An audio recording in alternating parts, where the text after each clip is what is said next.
신자 되기 원합니다. 진심으로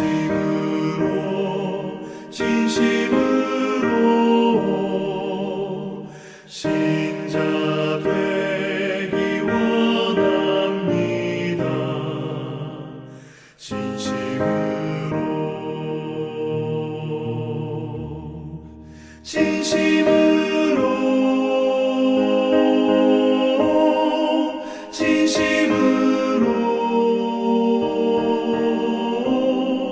신자 되기 원합니다.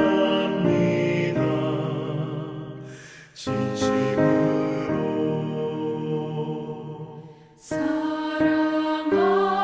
사랑하기 원합니다.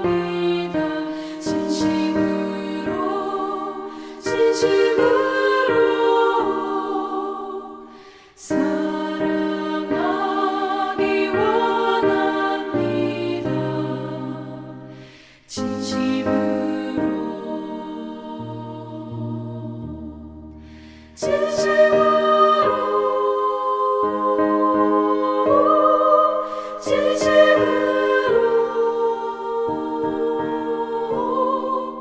사랑하기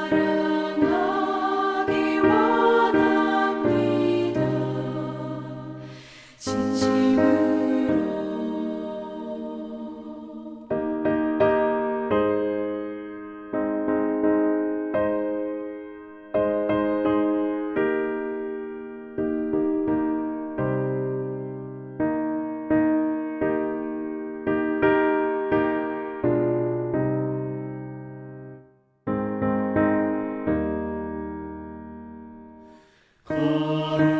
거룩하기 원합니다.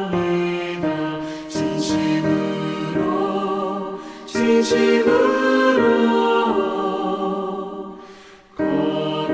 거룩하기 원합니다.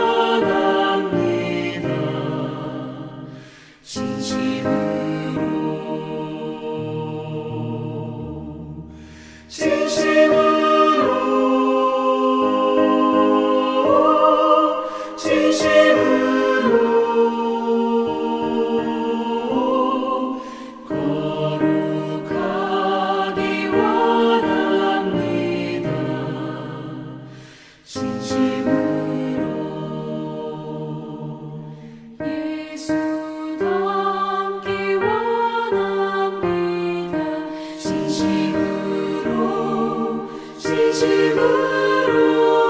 진심으로 예수 닮기 원합니다.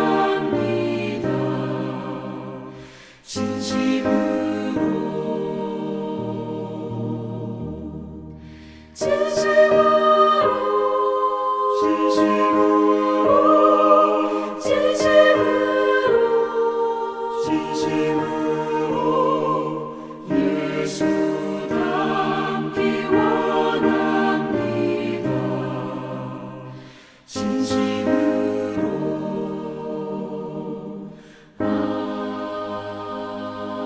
아멘.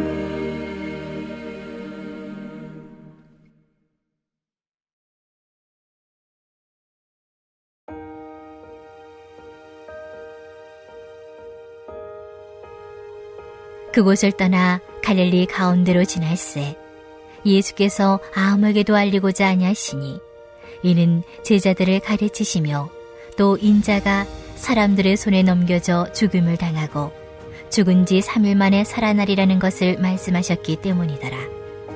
그러나 제자들은 이 말씀을 깨닫지 못하고 묻기도 두려워하더라. 가버나움에 이르러 집에 계실새 제자들에게 물으시되 너희가 길에서 서로 토론한 것이 무엇이냐 하시되 그들이 잠잠하니 이는 길에서 서로 누가 크냐 하고 쟁론하였음이라. 예수께서 앉으사 12 제자를 불러서 이르시되 누구든지 첫째가 되고자 하면 못사람의 끝이 되며 못사람을 섬기는 자가 되어야 하리라 하시고 어린아이 하나를 데려다가 그들 가운데 세우시고 안으시며 제자들에게 이르시되 누구든지 내 이름으로 이런 어린아이 하나를 영접하면 곧 나를 영접하며 누구든지 나를 영접하면 나를 영접함이 아니요 나를 보내신 이를 영접함이니라. 할렐루야. 우리에게 새날을 허락하신 하나님을 찬양하며 말씀으로 하루를 여는 모든 성도님들에게 주님의 평화가 임하시기를 소망합니다. 이 시간 마가복음 9장 30절에서 37절 말씀을 함께 나누고자 합니다. 오늘 말씀에서 예수님은 빌립보 가이사랴를 떠나 갈릴리를 지나가십니다. 갈릴리는 예수님께서 제자들을 처음 부르신 곳입니다. 이곳에서 예수님은 아무에게도 알리지 않은 채 제자들에게 주님이 받게 될 순환과 부활에 대하여 말씀해 주십니다. 예수님께서 장차 받게 될 순환과 부활에 대하여 말씀하신 것은 이번이 처음이 아닙니다. 예수님은 복음서 가운데서 3번에 걸쳐 반복하여 말씀해 주십니다. 첫 번째로는 주는 그리스도라고 고백한 베드로의 고백이 있은 후에 말씀하셨고, 오늘은 두 번째로 다시 말씀해 주고 계신 것입니다. 예수님께서 처음으로 베드로에게 고난에 대하여 말씀하셨을 때 베드로는 예수님께 항변하였습니다. 방금 전에 주를 그리스도라고 고백하였는데 어떻게 살아계신 하나님의 아들이 예루살렘에 올라가 장로들과 대제사장들과 서기관들에게 많은 고난을 받고 죽임을 당할 것이라고 말씀하시는지 이해가 되지 않았습니다. 베드로는 예수님께 따져 물었습니다. 오늘 두 번째로 이 말씀을 들은 제자들은 그 모습은 어떠했습니까? 32절에서 제자들은 이 말씀을 깨닫지 못하고 두려워하였다고 기록하고 있습니다. 예수님과 같이 길을 걸었던 제자들은 여전히 예수님의 말씀을 이해하지 못하였고 예수님께 묻는 것조차 두려워하였습니다. 제자들은 메시아이신 예수님을 따랐지만 예수님께서 어떤 방법으로 구원을 이루시고 하나님의 나라의 왕이 되실지 알지 못하였습니다. 모든 것을 버리고 예수님을 따르던 제자들이었지만 그들에게 예수님께서 죽임을 당하신다는 말씀은 그야말로 하늘이 무너지고 땅이 꺼지는 것 같은 이야기입니다. 그 말이 정말 사실일까 두렵고 믿고 싶지 않은 말씀이었습니다. 그렇습니다. 제자들은 예수님과 같이 걸어가고 있었지만 예수님과 같은 길을 걸어가지는 않았습니다. 예수님께서 가시려는 길은 그들이 가고 싶은 길과는 정반대였습니다. 이들은 예수님의 말씀에 대해 묻거나 이해하려고 노력하는 대신에 자신들이 가고 싶은 길에 대해 이야기하며 논쟁을 벌였던 것입니다. 여러분은 혹시 연어가 강물을 거슬러 올라가는 모습을 보신 적이 있으십니까? 저는 그 모습을 아주 인상 깊게 보았던 기억이 있습니다. 강의 상류에서 물이 콸콸콸 쏟아져 내려오는데 그 아래 모여있던 연어들이 힘을 모아 저마다의 속도로 점프를 해서 강의 상류로 뛰어 올라가는 진귀한 광경이었습니다. 강을 거슬러 오르는 과정에서 연어들은 길목에 기다리고 있던 곰에게 잡아먹히기도 하고 낚시꾼들에게 잡히기도 합니다. 상처를 입거나 기운이 다 빠져서 돌아갈 엄두를 내지 못하고 그만 그 자리에서 죽는 연어들도 있습니다. 어찌 보면 연어들의 이런 행동은 참으로 어리석고 바보 같은 일입니다. 물이 흐르는 방향대로 몸을 맡기고 둥실둥실 떠가서 따뜻하고 좋은 곳에 알을 낳으면 얼마나 편안하겠습니까? 거친 물살을 헤치고 반대편으로 헤엄치는 일은 너무나 힘이 들고 어렵습니다. 그럼에도 불구하고 연어들은 본능적으로 위험과 죽음을 무릅쓰고 물살을 거슬러 올라가는 일을 계속 반복합니다.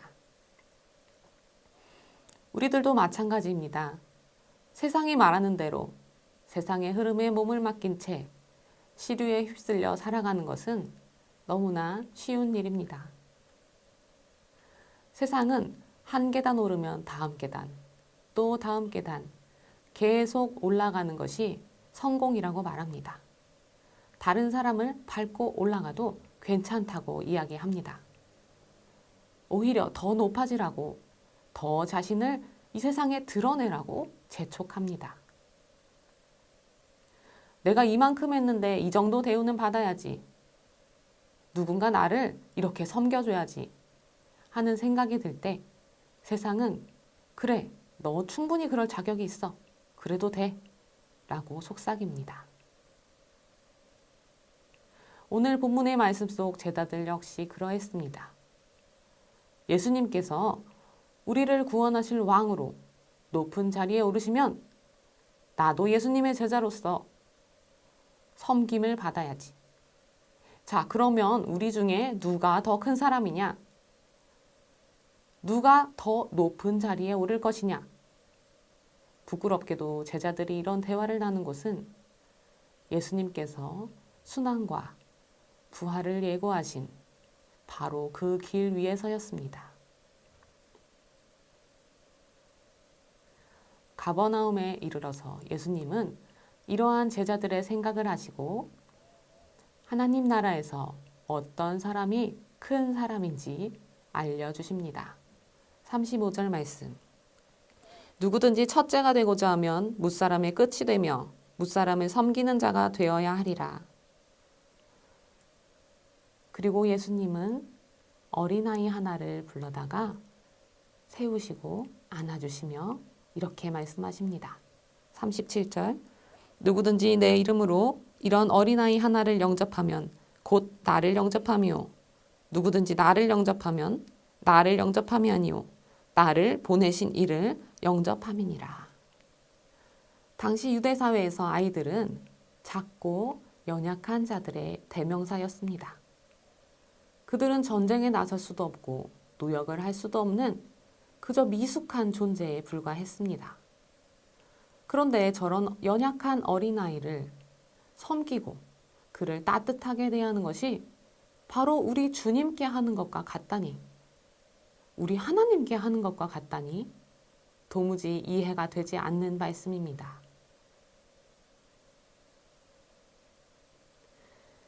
그러나 예수님께서 말씀하시는 하나님 나라는 이렇게 제자들이 꿈꾸던 나라와는 정반대였습니다. 제자들이 생각하던 첫째와 끝이 뒤바뀌는 것이었습니다. 높은 자와 낮은 자가 뒤바뀌는 것이었습니다. 그래서 예수님은 아무도 소중히 여기지 않는 끝이었던 어린아이를 하나님의 아들이자 가장 높으신 예수님 자신과 같은 위치에 두시고 심지어 이 어린아이를 섬기고 사랑하는 것이 마치 하나님께 하는 것과 같다고까지 말씀을 하고 계십니다. 예수님의 시선은 이렇게 언제나 어린아이와 같은 작고 연약한 자들에게 머물러 있었습니다. 하늘 보좌의 영광을 버리고 기꺼이 작고 연약한 아기의 모습을 입으신 예수님은 화려한 왕궁이 아닌 조그만 마국간 구유에 누우셨습니다. 목수의 아들로 자라며 누구보다 작은 자들과 가까이서 호흡하셨고 공생의 기간 내내 병든 자들, 갇힌 자들, 소외된 자들에게 다가가서 손을 내미시고 그들의 아픈 마음까지도 감싸 안아주시며 그들과 함께 해주셨습니다. 가장 높으신 예수님이 가장 낮은 자리로 내려오신 것입니다. 예수님이 어떤 분이신가는 빌립보서 2장 6절에서 8절에도 잘 나타나 있습니다.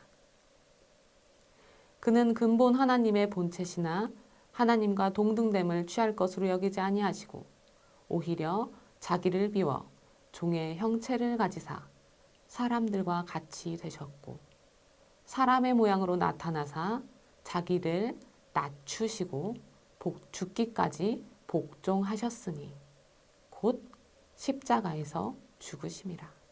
아멘.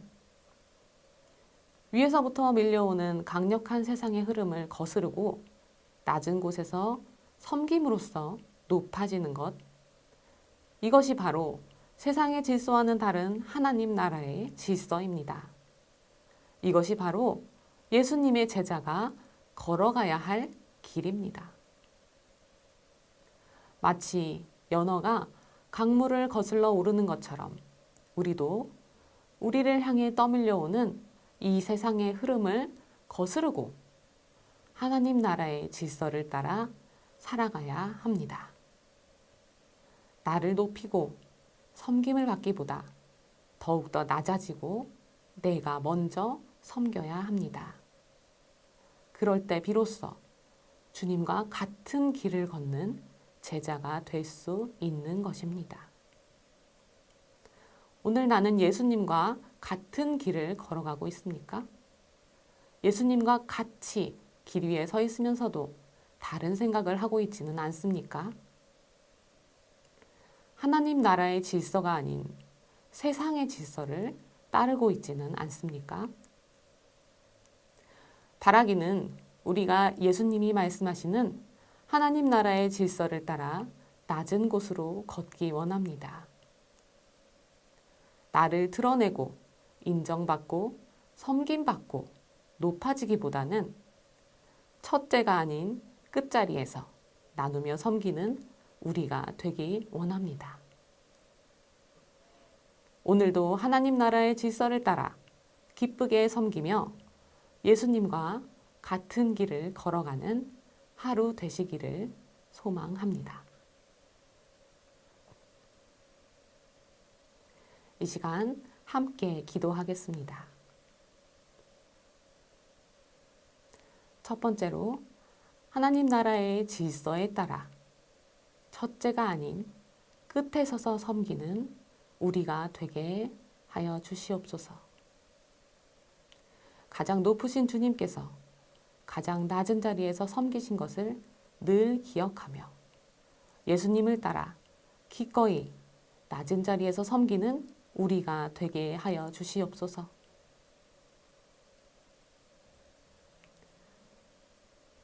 다음으로 하늘림 청년부 수련회를 위해 기도하기 원합니다. 오늘부터 주일까지 진행되는 수련회를 통하여 성령께서 역사하여 주셔서 옛사람 벗고 새사람을 입는 우리 청년들 되게 하여 주시옵소서. 준비하는 손길들과 오가는 발걸음들을 기억하여 주시고 지켜 주시옵소서.